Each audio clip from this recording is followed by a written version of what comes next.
अस्सलाम वालेकुम। Hey guys, welcome back to my channel. उम्मीद है आप सब लोग ठीक होंगे। आज मैं आपके पास एक कैलीग्राफी पेंटिंग लेके आई हूँ जिसमें हम लोग नूहे कुरानी लिखेंगे। The most satisfying painting ever. आप लोग बहुत इंजॉय करेंगे मेरी आज की पेंटिंग को। तो शुरू करने से पहले आप मेरे चैनल को सब्सक्राइब कर दें, वीडियो को लाइक कर दें, बेल आइकन को दबाना मत भूलना ताकि आने वाली लेटेस्ट वीडियोस की अपडेट्स आपको मिलती रहें। वीडियो को अभी से लाइक करते हैं क्योंकि आपको पसंद तो आएगी और आप इसको एंजॉय बहुत करेंगे, इसलिए लेट मत करें। तो चलिए अपनी पेंटिंग शुरू करते हैं। सबसे पहले तो ऑलमोस्ट सबको ही पता है कि पेंटिंग बनाने से पहले कैनवस को प्रिपेयर करना ज़रूरी होता है। कैनवस को प्राइम करना बहुत ज़रूरी है। ये स्टेप बहुत ज़रूरी है पेंटिंग शुरू करने से पहले। तो कैनवस प्राइम करेंगे। कैनवस प्राइम करने से पहले इसको सैंड पेपर के साथ अच्छे तरीके से रब कर लेंगे ताकि इसको सरफेस स्मूथ हो जाए। फिर उसके बाद इस कैनवस को दोनों साइड्स को पानी से गीला कर लेंगे और फिर जैसे कि 1 या 2 लेयर्स को अप्लाई कर दें। फिर इसको एक रात ड्राई होने के लिए रखेंगे और फिर इसके बाद नेक्स्ट डे अपनी पेंटिंग शुरू करेंगे।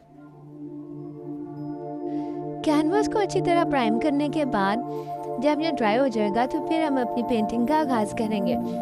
तो सबसे पहले मेरी आज की पेंटिंग है वो 24x12 इंचज़ के कैनवस पे है। ये पेंटिंग भी हम लोग ईज़ल पे ही बनाएंगे क्योंकि ये बड़े कैनवस में तो ये इनको रिकॉर्ड करना थोड़ा मुश्किल होता है दूसरी तरह, तो इसलिए फिर ये ईज़ल पे ही बनेंगे। तो सब अपनी पेंटिंग शुरू करते हैं। सबसे पहले इसमें जो कलर्स यूज़ हुए हैं वो है स्काई ब्लू, पर्शियन ब्लू और पैथालोसाइनिन ब्लू, वाइट और ब्लैक। ये 5 कलर्स यूज़ हुए हैं। सबसे पहले इसमें हमने लुगे कुरानी लिखने हैं, तो इसका जिस तरह का डिज़ाइन है उसके लिए हमें चाहिए कि हम अपने बैकग्राउंड पे ब्लैक अच्छी तरह से वाइट एक्रिलिक पेंट को कर लें। तो जहाँ जहाँ भी हमें बैकग्राउंड नहीं बनाना, मतलब जहाँ लुगे कुरानी लिखने हैं वहाँ पे हम अच्छी तरह वाइट पेंट कर लेंगे। वाइट पेंट अच्छी तरह करने के बाद फिर इसको ड्राई होने देंगे 10 मिनट के लिए ऑलमोस्ट। जब ये ड्राई हो जाएगा तो फिर हम अपना बैकग्राउंड बनाना शुरू करेंगे। बैकग्राउंड इस तरह बनाना है कि कैनवस की चारों साइड्स पे पेंट होगा और दरमियान से वाइट होगा, बिल्कुल वाइट मतलब ब्लैंक होगा जहाँ पे हम अपने कैलीग्राफी करेंगे। तो सब ड्राई होने के बाद जब हमारा बैकग्राउंड ड्राई हो जाएगा फिर हम अपना वाइट कलर जब ड्राई हो जाएगा तो फिर हम अपना बैकग्राउंड बनाना शुरू करेंगे। बैकग्राउंड बनाने के लिए सबसे पहले सारे कलर्स जो है वो थोड़े थोड़े निकाल लेंगे अपनी पैलेट में, वाइट भी, ब्लैक भी और ब्लू की भी तीनों शेड्स। तो इसको पैलेट नाइफ के साथ बनाएंगे बैकग्राउंड को, इसमें ब्रशेस यूज़ नहीं होंगे। तो पैलेट नाइफ के साथ बनाना है। सबसे पहले हम लोग स्टार्ट लेंगे पर्शियन ब्लू के साथ। पर्शियन ब्लू करेंगे, एक लाइन जो है वो पर्शियन ब्लू की लगा देंगे। ये जिस तरफ का कैनवस है उसी डायरेक्शन में हम लोगों ने जो है वो लेयर्स लगानी है। जैसे अब हमारा अपर साइड है तो वो डाउनवर्ड लेयर्स आएंगी, डाउन लेयर है तो अपवर्ड की तरफ जाएंगे, लेफ़्ट से राइट जाएंगे और राइट से लेफ़्ट जाएंगे। इस तरह इनके बैकग्राउंड बनने हैं। जैसे जैसे मैं बैकग्राउंड बनाती जाऊंगी तो आपको समझ आती जाएगी कि ये लेयर्स अप्लाई किस तरह करनी है। तो इसमें हम लोग कोई मतलब एक सीक्वेंस नहीं है कलर्स का कि यहाँ पे ये कलर करना है वो करना है। ये हम लोग रैंडम कलर्स करेंगे। कहीं पे स्काई ब्लू, कहीं पे पर्शियन ब्लू, कहीं ब्लैक, कहीं वाइट, कहीं इनकी लाइट शेड्स, कहीं डार्क शेड्स। तो ये कोई रिस्ट्रिक्शन नहीं है कि आप जी जिस तरह मैंने लगाया कलर्स उसी तरह ही लगाए। ये आप अपनी मर्जी से भी लगा सकते हैं जैसे लगाना चाहें। फिर जब ये कंप्लीट हो गया था बैकग्राउंड तो इसमें मुझे थोड़ी सी कमी लगी थी, मुझे ये थोड़ा सा डल सा लगा था।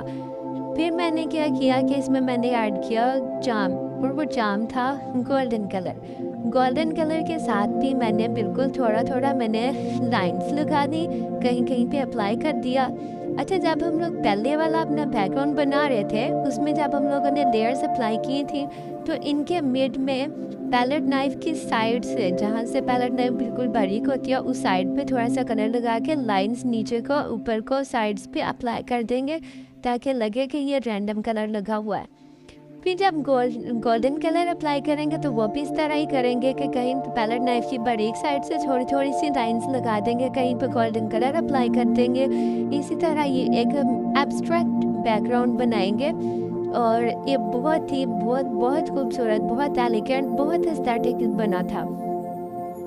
फिर जब ये हमारा बैकग्राउंड कंप्लीट हो जाएगा, बैकग्राउंड बनाने में ऑलमोस्ट मुझे हाफ एन आवर लगा था तो कंप्लीट बैकग्राउंड बनाने में, जिसमें वाइट कलर भी और उसके साथ बाकी जो हमारा एब्स्ट्रैक्ट बैकग्राउंड है ये सारा कुछ बनने में ऑलमोस्ट हाफ एन आवर लगा था।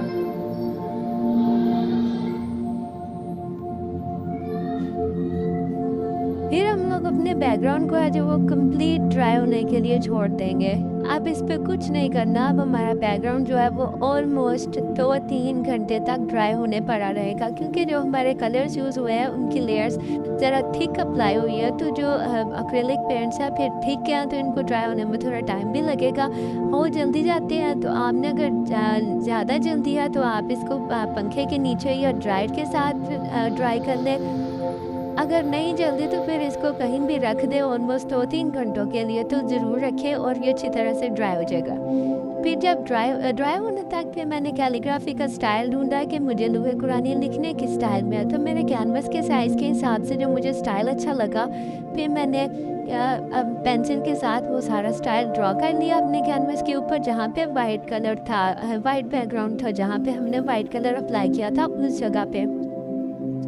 फिर इसके बाद कैनवस कम्प्लीटली ड्राई हो गया था, मुझे शाम हो गई थी वेट करते करते। फिर मैंने कैलीग्राफी करके फिर रखा उसको ऑलमोस्ट थोड़ी देर के लिए। फिर उसके बाद अब हम यूज़ करेंगे इसमें गोल्ड लीफ के साथ जो लुक आएगी इस कैनवस की, अमेजिंग। आप लोग इसको इतना को पसंद करने वाले हैं कि आप लोगों को लगेगा कि ये बस अभी हम ये पेंटिंग ट्राई कर रहे हैं।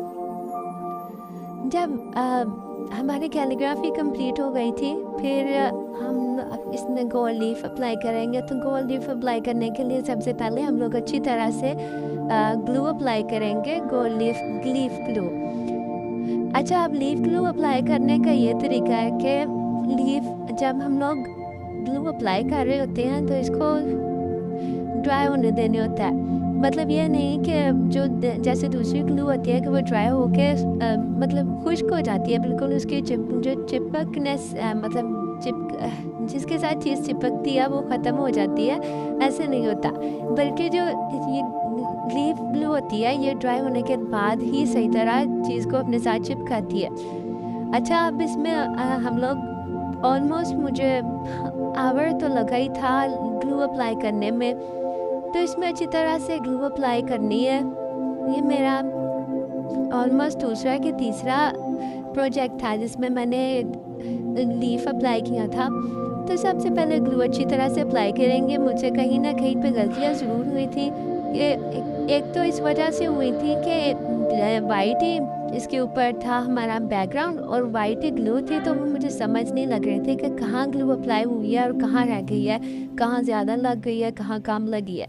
तो इसके मैंने केयर तो बहुत की थी लेकिन फिर भी कुछ ना कुछ गलतियाँ मुझसे हुई।